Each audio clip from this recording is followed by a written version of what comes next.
ভোরবেলায় তেকে ডেকে রেডি হয়ে নিচে আসতে বলেন। এই বলে ইয়ঞ্জন নিচে চলে যান। কিছুক্ষণ পর তে রেডি হয়ে নিচে এলে ইয়ঞ্জন ওর দধিমঙ্গল শুরু করে। দধিমঙ্গল হয়ে গেলে তেকে ওর রুমে পাঠিয়ে দেয় রেস্ট নেওয়ার জন্য। সকাল 11টায় জেকেদের বাড়ি থেকে গায়ে হলুদের তত্ত্ব এলে তেকে গায়ে হলুদের জন্য ওদের বাগান বাড়িতে নিয়ে আসা হয়।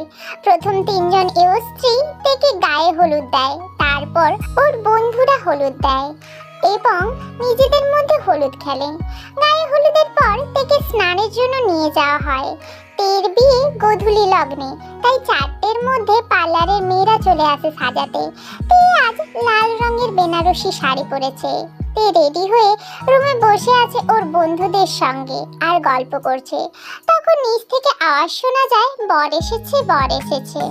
ওরা বন্ধুরা যখন বর দেখবে বলে নিচে যেতে যায়, তখন লিসা বলে, শোন, আজ যার বিয়ে সে যখন এখনো পর্যন্ত ওর বরকে দেখেনি, তাহলে আমরাও এখন ওর বরকে দেখবো না। একেবারে বিয়ের সময় যখন ওকে নিচে নিয়ে যাওয়া হবে তখন দেখবো, কেমন? একদম ঠিক বলেছিস তুই লিসা। এরপর ওরা আর কেউ নিচে নামেনি। কিছুক্ষণ পর সুগা ওর রুমে আসে। দেখো বোন, আমি কিন্তু আমার কথা রেখেছি, আমি চলে এসেছি দাদা হয়ে তোমার বিয়ের পিঁড়ি ধরবো বলে। একদম দা ভাই, আমি খুব খুশি হয়েছি তুমি এসেছো বলে। ঠিক আছে, এখন চলো, পুরোহিত মশাই তোমাকে নিচে নিয়ে যেতে বলেছেন। ওকে। জি হোক বোগামার ইউনো, তোমরা আমার সাথে পিঁড়ি ধরবে তো? 3 জন একসাথে বলে ওঠে, হ্যাঁ। দা ভাই, এখান থেকে পিঁড়িতে করে নিয়ে যাবে? না, এখান থেকে নিয়ে গেলে সিঁড়িতে পড়ে যাওয়ার ভয় আছে। সিঁড়ির শেষ ধাপ থেকে নিয়ে যাব পিঁড়িতে করে। এই বলে ওরা নিচে এসে শেষ ধাপ থেকে তেকে পিঁড়িতে করে নিয়ে আসে বিয়ের মণ্ডপে। তেকে আনা হলে পুরোহিত মশাই বলেন বধূকে 7 পাকে ঘোরানোর কথা। শুভ দৃষ্টির সময় পুরোহিত মশাই তেকে চোখ থেকে পান পাতা সরাতে বলে ও পান পাতা সরিয়ে হঠাৎ করেই বলে ওঠে, আপনি? প্রিন্সেস, তুমি জেকেকে আগে থেকে চেনো? তে উত্তর দেওয়ার আগেই জেকে বলে ওঠে, আঙ্কেল, আমি ওদের ইউনিভার্সিটি জয়েন করেছি অ্যাজ এ কেমিস্ট্রি প্রফেসর। কিন্তু জেকে তুই তো। সবিন আর কিছু বলবে তার আগেই পুরোহিত মশাই মালা বদনের জন্য তাড়া দিতে লাগলেন। তাই সুগা বলে ওঠে, আঙ্কেল, আগে বিয়েটা হয়ে যাক, তারপর না হয় এই ব্যাপারটা নিয়ে আলোচনা করা যাবে। হ্যাঁ হ্যাঁ, অবশ্যই। তারপর একে একে মালা বদল, কন্যা সম্প্রদান, হস্তবন্ধন, গাছ ছড়া, 7 পাখি ঘোরা, শেষে সিঁদুরদান হয়ে গেলে সঙ্গে সঙ্গে লিসা লজ্জাবস্ত্র দিয়ে তের মুখ ঢেকে দেয়। জাঙ্কুক ও তের বিয়ে সম্পন্ন হয়ে গেল। ওদেরকে বাসর ঘরে নিয়ে গিয়ে বসানো হলে তে লিসাকে বেশ ক্ষুব্ধ স্বরে বলে ওঠে, লিসা, তুই তো সব জানতিস, তাহলে আমাকে আগে বলিসনি কেন? হ্যাঁ, আমাদের কাউকেও বলিসনি। জিমিন বাদে বাকি সব বন্ধুরা বলে উঠল, ওই তোরা সবাই শুধু আমার উপর চড়াও হচ্ছিস কেন? জিমিনকেও কেউ কিছু বল, ও সব তো জানতো। কি? জিমিনও সব জানতো? হ্যাঁ, অবশ্যই। জিমিন প্রথম থেকেই জানতো যে জাংকুক স্যার আমার দাদা ভাই। শুধু আমার নয়, ওর দাদা ভাইও হয়, কারণ দার্জিলিং এ আমরা পাশাপাশি বাড়িতে থাকতাম। জিমিন, তুইও? আর স্যার, আপনি তো জানতেন আপনার সাথে আমার বিয়ে ঠিক হয়েছে, তাহলে যে সেই দিন শপিং মলে দেখা হলো তখন আপনি আমার সাথে ওই রকম আচরণ করলেন কেন? আর 1 মিনিট, মামা বলেছিল যে কেদা কোনো প্রজেক্টের কাজে ব্যস্ত আছে, তাই বিয়ের আগে তার সাথে কথা বলা যাবে না। তার মানে সবকিছু প্ল্যান করে আপনারা করেছেন? আর সুগাদা, তুমি তো আমায় বোন বলে মনে করো, তুমিও আমার সাথে এরকম করতে পারলে? বোন আমার, আমি নির্বোধ শিশু একটা, আমি কি এইসব কোনো প্ল্যান করতে পারি?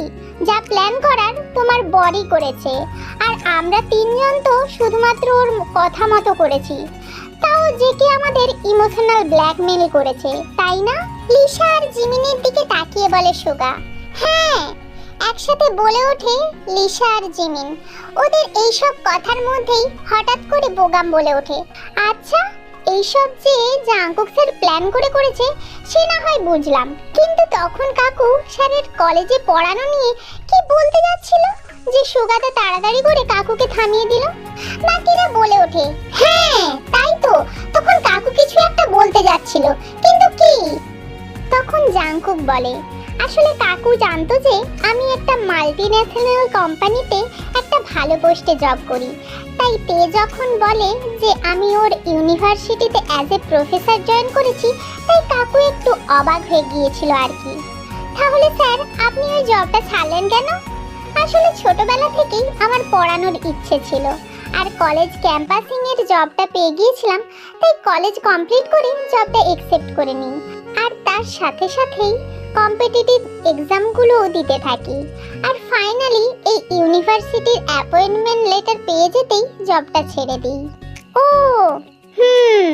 ও আর একটা কথা, কলেজের বাইরে না আমি তোমাদের স্যার, না তোমরা আমার স্টুডেন্ট, তাই কলেজের বাইরে আমাকে দাদা বলে ডাকবে। সবাই একসঙ্গে বলে ওঠে জাংকুক দা। এইবার এইসব প্রসঙ্গ বন্ধ করো তো, অনেক বোরিং লাগছে, এর থেকে বরং কোনো গেম খেলা যাক। হ্যাঁ রোজ, ঠিক কথা বলেছিস, কিন্তু কি গেম খেলা যায় বলতো? আন্তাক্ষরী খেলি। রোজ কথা শেষ করতে না করতেই যে হোক বলে ওঠে, কেন রে, আর কোনো খেলা নেই দুনিয়াতে আন্তাক্ষরী ছাড়া? তো কি খেলবি তোরা? লিসা হঠাৎ করেই বলে ওঠে, ট্রুথ অ্যান্ড ডেয়ার খেললে কেমন হয়? Good suggestion Lisa, truth and dare খেলা হবে। ওদের কথার মধ্যেই ইয়ঞ্জন বাসর ঘরে আসেন। তোরা পরে খেলবি, আগে কিছু খেয়ে নিবি চল, কত রাত হয়েছে দেখেছিস? আর জেকে আর তে সকাল থেকে উপোস করে আছে। হ্যাঁ কাকিমা, যাচ্ছি। এই বলে ওরা খাওয়া দাওয়ার জায়গার দিকে এগিয়ে যায়। ওখানে গিয়ে ওরা দেখে ওরা ছাড়া আর কেউ নেই খাওয়ার জায়গায়, তাই তে ওর মাম্মাকে জিজ্ঞাসা করে, মাম্মা এখানে আর কেউ নেই কেন? কারণ তোরা ছাড়া বাকি সবার খাওয়া দাওয়া কমপ্লিট। মাম্মা তোমার আর ড্যাডির খাওয়া কমপ্লিট? না, তোদের খাওয়া হলে আমরা বসবো। ওনারা যখন কথা বলছিল সেই সময় ওখানে জেকের বাবা আসে। জেকে, আমি বরযাত্রীর সঙ্গে চলে যাচ্ছি, সুগা তো তোমার সাথে আছেই, আর তোমরা তো জিমিনের সাথে তে আর লিসারও বন্ধু, তার ওপর জেকের স্টুডেন্ট, তো তোমরা কাল তের সাথে আমাদের বাড়িতে যেও, কেমন? কেউ কোনো উত্তর দেওয়ার আগেই বোগাম বলে ওঠে, আচ্ছা কাকু, কাল আমরাও তের সাথে যাব। পাপা, তুমি কি বরযাত্রীদের সাথে বাসে করে যাওয়ার প্ল্যান করছো? হ্যাঁ। না, তুমি গাড়িতে করে যাবে, আর হ্যাঁ, সাথে গার্ডস। ওকে। মাঝে মাঝে আমি বুঝতে পারি না আমি তোর বাবা না তুই আমার বাবা। আচ্ছা বৌদি, আসছি, আর কাল ওদের সকাল সকাল পাঠিয়ে দেবেন। জাংকুকের বাবা আর বাকি বরযাত্রীরা চলে গেলে ওরা খেতে বসে। ওরা খেতে বসলে আরো এক কাণ্ড ঘটে। তে আর জাংকুককে একই থালায় খেতে দেওয়া হয়, আর ওদের একে অপরকে খাইয়ে দিতে বলে তের মা। তে আর জাংকুক প্রথমে রাজি না হলেও পরে সবার চাপে পড়ে রাজি হয়ে যায়। ওরা খাওয়া দাওয়ার পর্ব শেষ করে আবার বাসর ঘরে চলে যায়। ওখানে গিয়েই রোজ বলে ওঠে, খাওয়া দাওয়া সব কমপ্লিট, এবার তো গেম খেলি সবাই। হ্যাঁ, খালি একটা বোতল জোগাড় কর। দেখ, এখন এখানে তো আর বিয়ারের বোতল পাওয়া যাবে না, তাই এই জলের বোতল নিয়েই খেলা যাক বলে একটা জলের বোতল ইওনোর হাতে দেয়। আর সবাই গোল হয়ে ট্রুথ অ্যান্ড ডেয়ার খেলার জন্য বসে পড়ে। প্রথমে জাংকুক বসে, তার পাশে তে, আর ওদের চারপাশে বাকিরাও বসে পড়ে। ইওনো বোতল ঘোরাতে প্রথম পড়ে জেনির দিকে। জেনি, ট্রুথ না ডেয়ার? ডেয়ার। ওকে, আমরা জানি তুই খুব ভালো গান গাইতে পারিস, কিন্তু আমাদের শোনাস না, তাই তুই এখন আমাদের গান গেয়ে শোনাবি। ওকে। ভালোবেসে সখী নিভৃতে যতনে আমার নামটি লিখো, তোমার মনের মন্দিরে আমার পরাণে যে গান বাজছে, তাহার তাইতে শিখো, তোমার চরণ মন্দিরে। ভালোবেসে সখী নিভৃতে যতনে আমার নামটি লিখো, তোমার মনের মন্দিরে। ইওনো আবার বোতল ঘোরায়। এইভাবে খেলা এগোতে থাকে। বোতলটা ঘোরালে যখন বোগামের দিকে মুখ করে থেমে যায়, তখন বোগাম, ট্রুথ না ডেয়ার? ট্রুথ। ইওনো কিছু প্রশ্ন করবে তার আগে এক প্রকার চিৎকার করে লিসা বলে ওঠে, বোগামকে আমি কোশ্চেন করব। ঠিক আছে, বল, কি জিজ্ঞাসা করতে চাস? আমার প্রশ্ন হলো, তুই কি কাউকে ভালোবাসিস? যদি হ্যাঁ হয় তবে সে কি জানে আর যদি না জেনে থাকে আর এখানে যদি থেকে থাকে তাহলে তার নামটা কি বল? আসলে আসলে হ্যাঁ, আমি একজনকে ভালোবাসি, অনেক ভালোবাসি। আর তার নাম হলো, আমি তোকে অনেক ভালোবাসি জিমিন। আর আমি এটাও জানি যে তুই সুগাদাকে খুব ভালোবাসিস, আর সুগাদাও তোকে ভালোবাসে। আমি তোকে সুখে দেখতে চাই, তাই আজ আমি আমার ভালোবাসাকে সুগাদার কাছে দিয়ে দিলাম।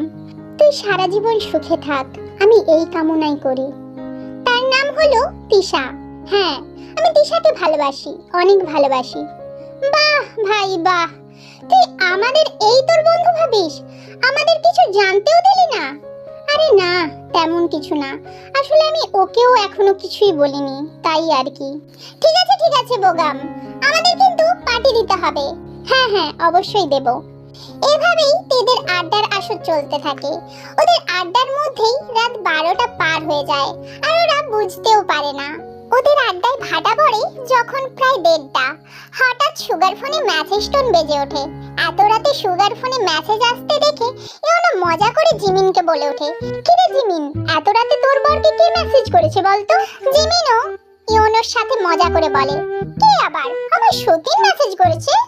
ওর এইরকম উত্তর শুনে তেরা ভ্যাবাচাকা খেয়ে যায়।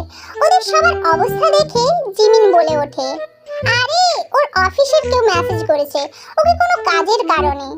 ইওনো জিমিনকে রাগানোর জন্য বলে ওঠে, তুই এত নিশ্চিত কি করে যে সুগাদার অফিসেরই কারো মেসেজ? অন্য কেউই তো করতে পারে।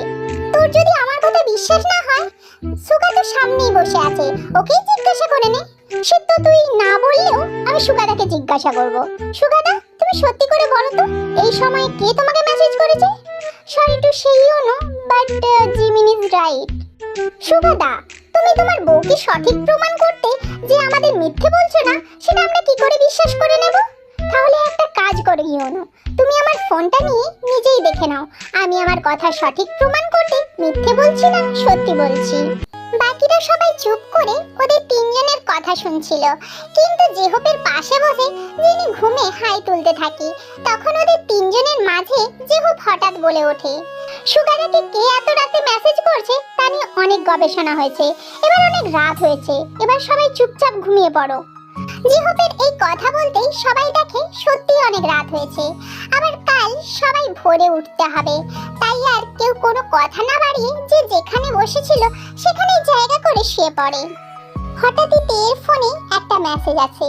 তে ফোনটা হাতে নিতেই দেখে জাংকুক মেসেজ করেছে, যেখানে লেখা ছিল, সবাই ঘুমিয়ে পড়লে একবার ছাদে এসো, কথা আছে। জাংকুকের কথা মতো তেও সবাই ঘুমিয়ে যাওয়ার পর ছাদে যায়। গিয়ে দেখে জাংকুক উল্টো দিকে মুখ করে দাঁড়িয়ে আছে।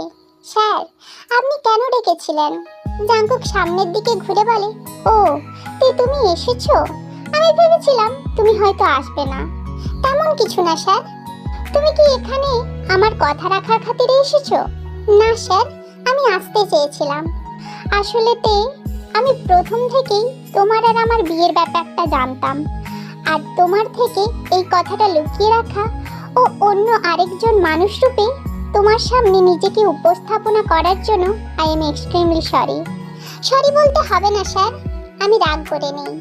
তে, একটা কথা বলি? অবশ্যই, বলুন না। তে, আই লাভ ইউ। আমি তোমাকে প্রতি মুহূর্তেই ফলো করতাম। তোমার মনে আছে আমাদের সেই প্রথম দেখা, প্রথম ধাক্কা লাগা আর প্রথম চুম্বন? কিসটা কিন্তু আমি জেনে বুঝেই করেছিলাম। তোমাকে নিজের এতটা সামনে দেখে আমি নিজেকে কন্ট্রোল করতে পারিনি, তার জন্য সরি। তে, কিছু তো বলো, এভাবে চুপ করে থেকো না। জানেন, আমি কোনোদিনই ভাবিনি আমার লাইফটা এমন হবে।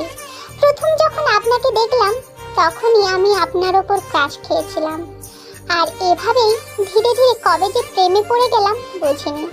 কিন্তু যখন মা বাবা আমাকে বিয়ের কথা বলল তখন আর না করতে পারিনি, কারণ মা বাবা কখনোই আমার কাছ থেকে কিছুই চায় না।